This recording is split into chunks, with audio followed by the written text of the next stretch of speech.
Okay.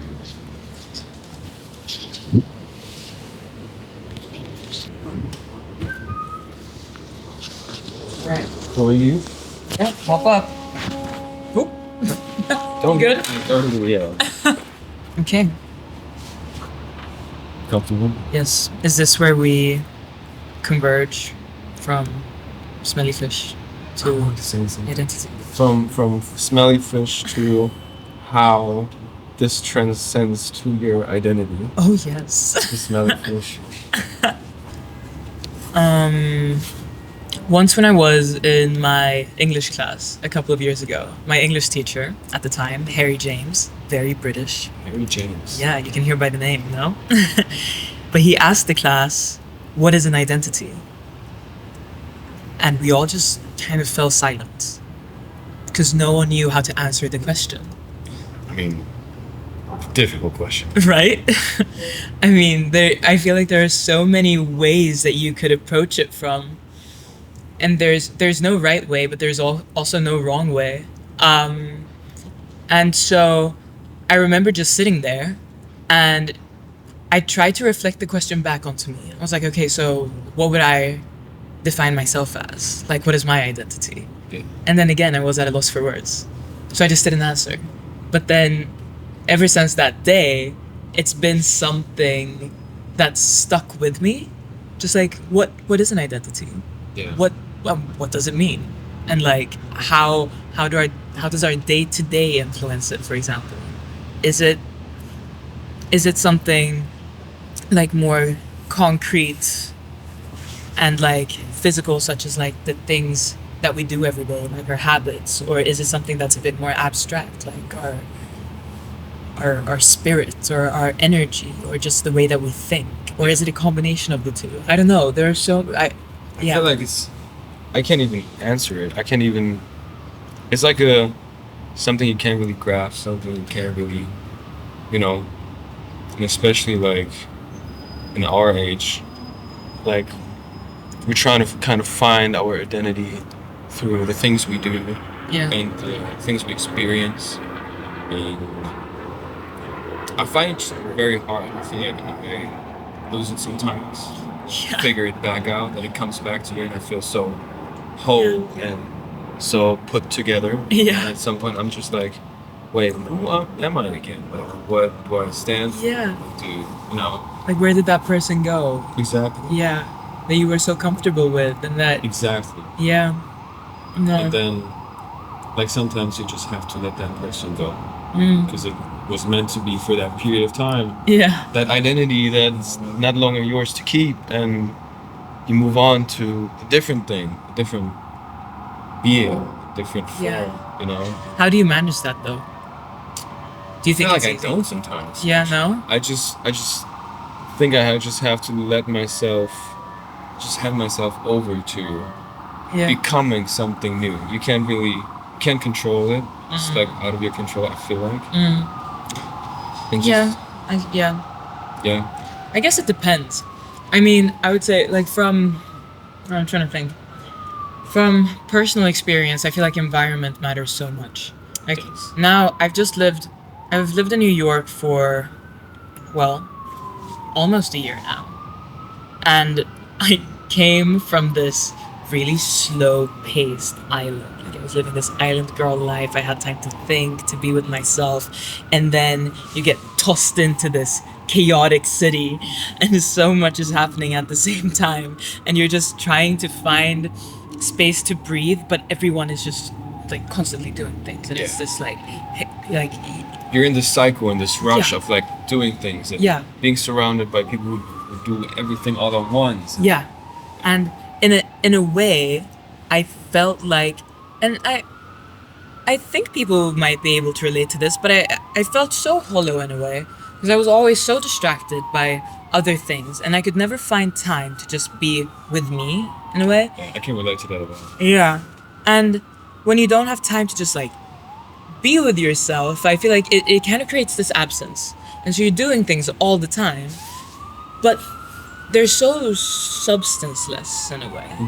And then it just kind of builds, and builds and it builds and it builds, and then at some point I just felt like I was kind of stripped of my character, you know? And where for me, where the struggle comes in, if you're doing things you're always dreamed of doing, and you feel so hollow inside, you're just like, where am I going Yeah. wrong? Like, Yeah. Like I'm doing it, but Yeah. but It doesn't where feel but where is it? exactly. It doesn't feel Yeah. the way I imagined it to feel. What Yeah. I want it to feel. No, you're so right. Yeah. And personally, I feel like in New York, that feeling was just doubled. Like obviously you can feel it anywhere, Yeah. but here it just becomes so evident. And for me, it became a battle to get out of it, like to choose other routines, to like kind of get back into feeling more full in a way, to feel fulfillment in the things that I did. One of my main things that I did was go to this one cafe in Soho, and I ended up going every day just to relax and just to sit down and grab a cup of coffee. And I would go without my computer because I didn't want my work with me. I didn't want to be distracted by like outside sources. So you could just be present. I just wanted to be present. Yeah. And this cafe, it's so, it's just so cozy. The people that work there are so lovely. Some of them, some of them. We just sit there with a cup of coffee and with a book or drawing or writing or thinking or anything. You know, anything that makes you feel full in a way. And it kind of feels like you're teleported back to the past. And I love that feeling because it feels so slow, but you're still in this hectic environment and you kind of realize that you can build that life for yourself wherever you are, but you need to find the time to do it. I always latch on to things that make me feel like I'm like in the past moments or lived in the past. Feelings. Yeah. Relating back to my English teacher, building off of the conversation that we had about the identity, I remember him saying about what it's like to grow old, you know? Because when we're young and we're experiencing everything for the first time, we kind of latch onto those experiences and make them a part of our identity. And then as we grow older, and maybe we're becoming a version of ourselves that isn't in our prime, those memories of who we were become a part, such a strong part of our identity, even if we aren't those people anymore. And so it's like think us as 60, looking back to our 20-year-old selves, trying to latch onto those memories, but we're kind of living. We're so much more passive now. Like we're not actually experiencing things for the first times anymore. Maybe we're not experiencing things how we want to experience them at all. Yeah. And so it becomes this kind of dissonance because we're like, who are we in the present tense? Exactly. And how much of what we are we just relating back to these like ideal versions of ourselves that we once were? I can relate to that so much. Like the feeling of identifying with first experiences and first emotions that you felt, like especially in New York City, like things I've experienced for the first time, and once that's gone, like how do you feel about yourself? Yeah. Maybe experiencing the same things, but they don't feel the same. And I kind of like, I'm in anger with myself sometimes, just like not feeling things the way I did, and not like like acting the same, like in the sense of like, if I'm here, I feel like I've already made a home, or like I get comfort from like place I've been to, but they don't make me feel the same type of feeling I had when I first got here. Even though they make me feel comfort and like safe, it's not the same. No. Do you think you figured out a way to deal with it? Like, are you finding a sense of acceptance, or is it still a struggle to kind of? It's a struggle because I haven't really been able to sit with myself. I haven't fully figured it out. Like, if you just like on a day-to-day basis, like everything moves so fast-paced, you don't really get time to actually reflect too much, I feel like. Yeah. And that kind of stopped me from actually being able to deal with the feeling, deal with the kind of loss of identity in a sense. Yes. Yeah. I get it. You should go to my cafe. I would love to. You should take me. I will. Take me. I really need a cafe like that. I need a place to be able to sit with myself and figure my identity out. Yeah. No, what I'm saying. Oh, it's, you should try it out. It's beautiful. I will. It's beautiful. And not even just that. I feel like I find so much symbolism in in just like different day-to-day things. And those, I would say those things are what I latch my identity onto. Alright, well, for example? For example, well, the cafe. The cafe. Got that. Even cycling, like feeling the wind in my hair. With some music. With some good music. Good music. Some good music down Broadway. Yeah. Beautiful. Right. Even sitting by my window. The beautiful window with music. The beautiful window with the beautiful view. Yeah. I have so many amazing memories from that window. Reading a good book by the window. Oh, yes. Writing a nice script by the window. Writing a nice script. Deep talks. Yes. Yes, like this one. Exactly.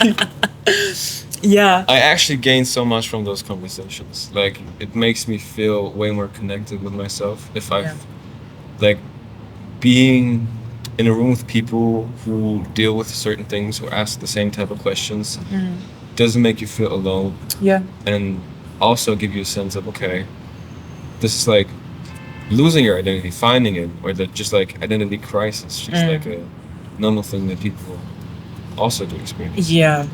And I feel like just, because oftentimes they're just like wrapped up in this like haze in your head, and you're trying to find structure to them to like organize them in a way, but you can't until you just word them and you find someone that's experiencing the same things, and it's kind of, you detangle them in a way and you can see them more clearly for once, and then you start finding solutions. And just I super recently met these amazing people, and we've been meeting like every day since for the past month, and just talking to them, you figure you just figure so many things out by just talking to people, and to people who are very in touch with their emotions and who can explain it in like, I don't know, just in very thoughtful and gentle ways. I know many of the friends that I've made now are very poetic and lyrical in the way that they will explain things, and it's so it's so beautiful to just sit in silence and listen to them speak. I feel like I learn so much about myself just because they're so in tune with who they are, and it's so inspiring. And I don't know, I feel like those are the moments that I hold most dearly. Yeah. Likewise. Some good friends, some good coffee.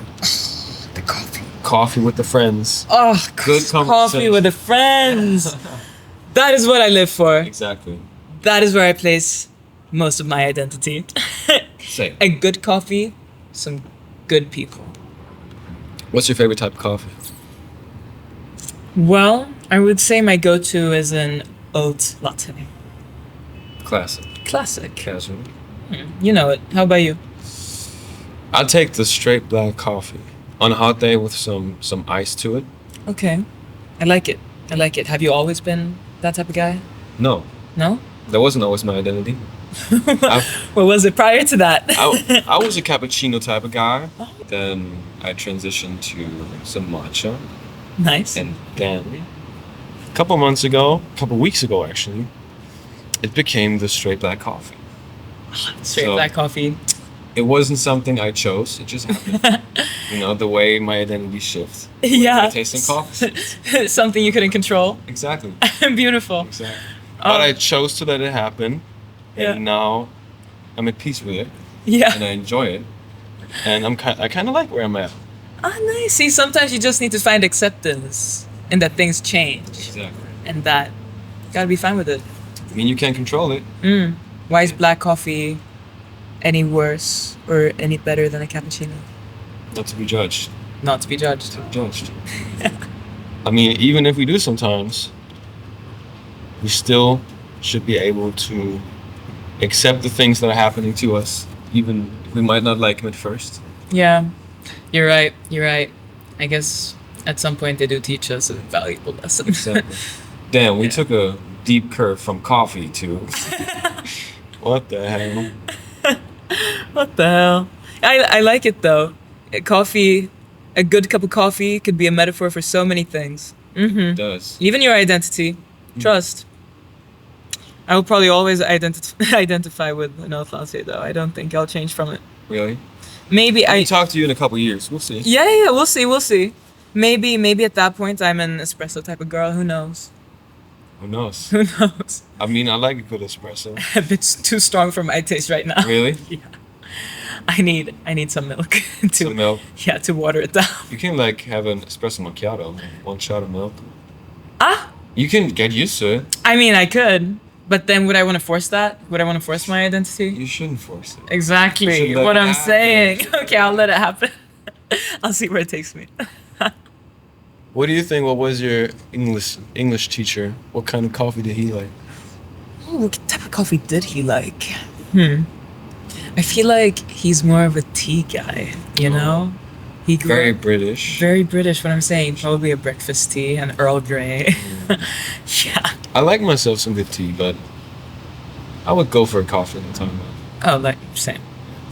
I mean, I actually didn't start liking tea until super recently. Really? Yeah. I don't know, I've never been a tea person until I think it was more like a mind shift that I started realizing how healthy it is for you, and so It all is. of a sudden it started tasting better. But do you drink it with milk? Well, depends on the day. If the water is, because sometimes I just do not have the energy to let the water cool. So you put milk in it so it cools? Yeah, so I can just drink it straight off. But I do prefer it watered. Just or watered without milk. Would you consider yourself an impatient person? Well, it depends. With my tea, yes. On your tea, yes. With my tea, yes. With my food, probably. I do not want to let my food cool down.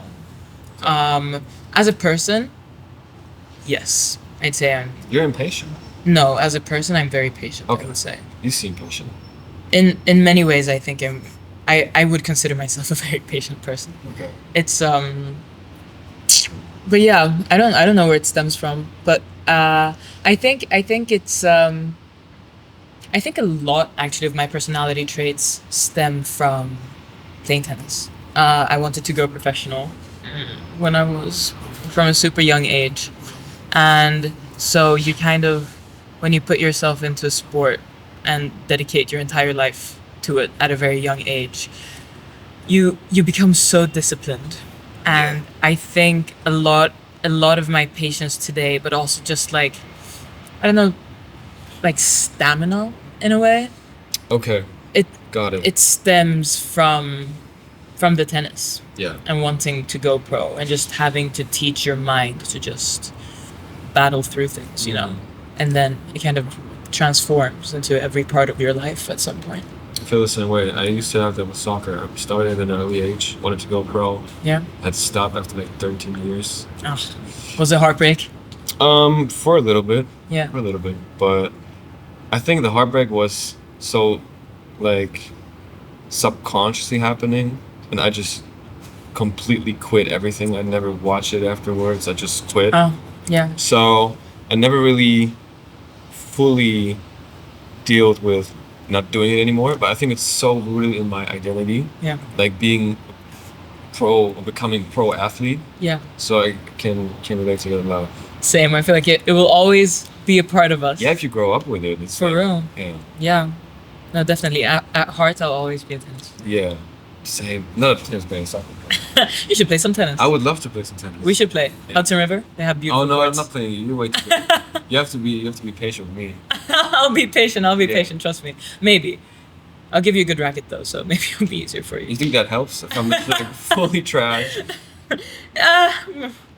It might to some extent, you know. Okay. As long as you hit within the frame, I don't know. like don't miss the ball is key. I can do that. Yeah. I just don't know if I can hit like the court. Yeah. It'll come. It'll come. I'll hit it back to you. You practice. Okay. No.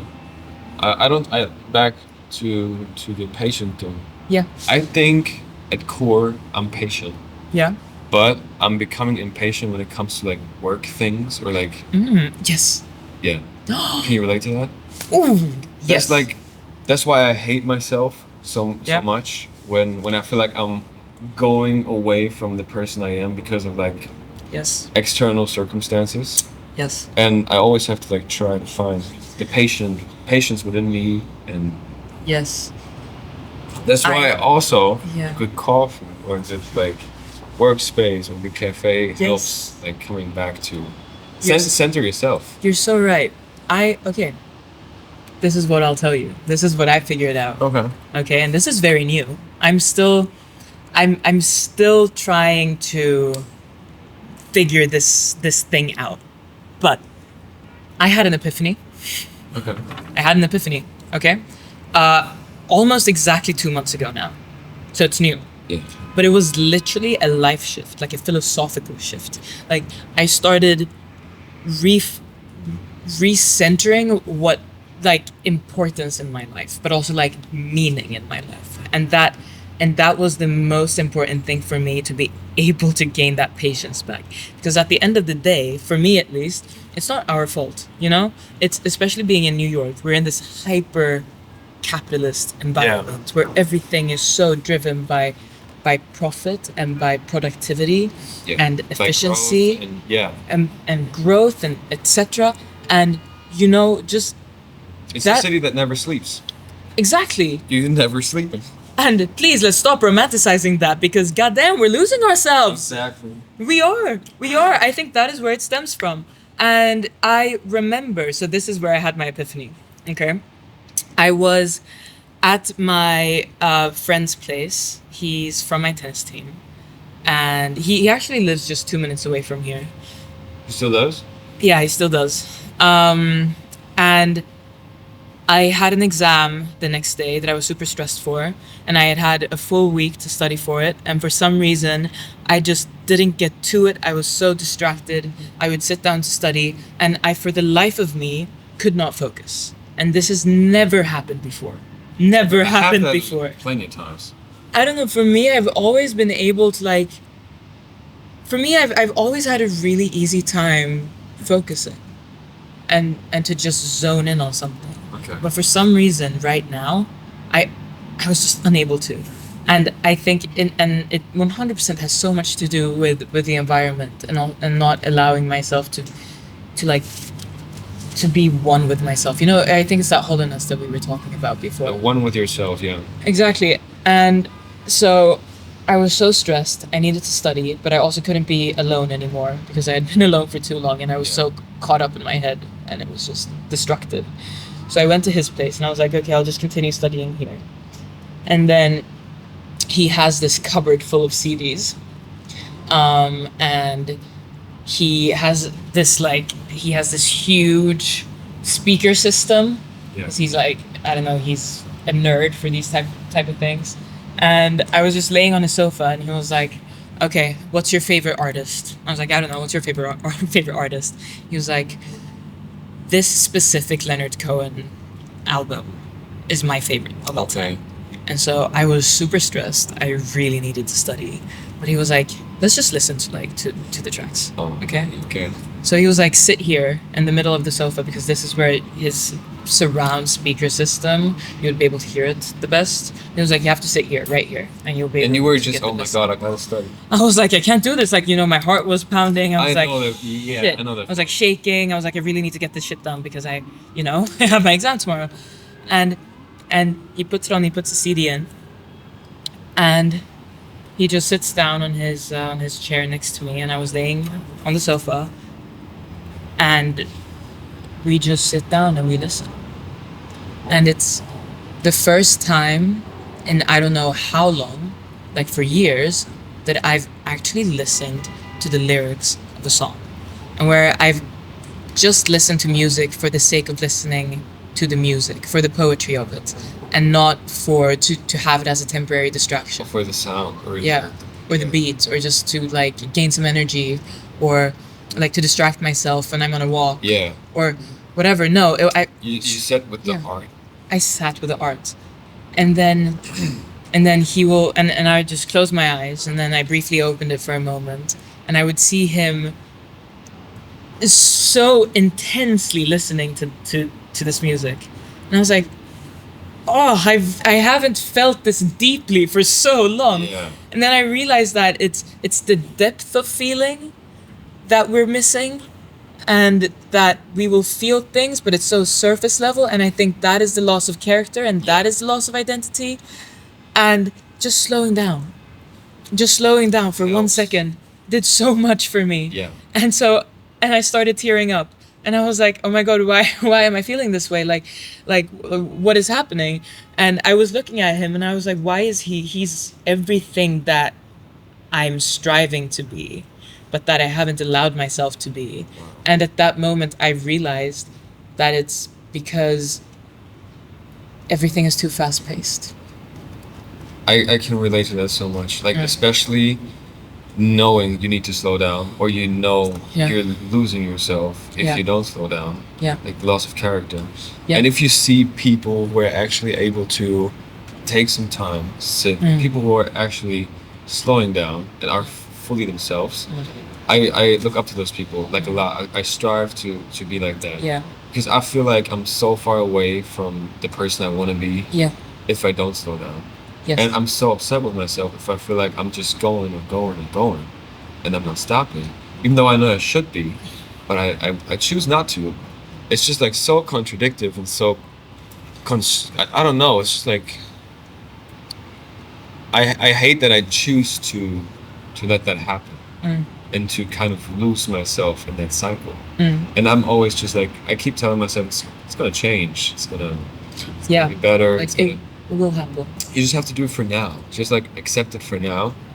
Like, we're kind of accepting, like, as you said, the loss of character, and it makes you feel so surface level when it comes to like emotional feelings, like, and the kind of same feeling I had, not with like the music or actually sitting down, but I had that like after a long day, and I drove across the Williamsburg Bridge back home, and I was just able to really listen to the music, and like one song really hit like the feeling I had in that moment, and the lyrics and everything, and I also just started tearing up, just like feeling like the presence is coming back to me. Yeah. Like that feeling. Yeah. And I don't know why it always gets me emotional, because I don't have it that often. Yeah. And it makes you feel like, oh wow, okay, I'm actually like myself right now. Like, goddamn, I am still a human. Yeah, I'm here. You know? I'm here. I can still feel. Yeah. That's fine.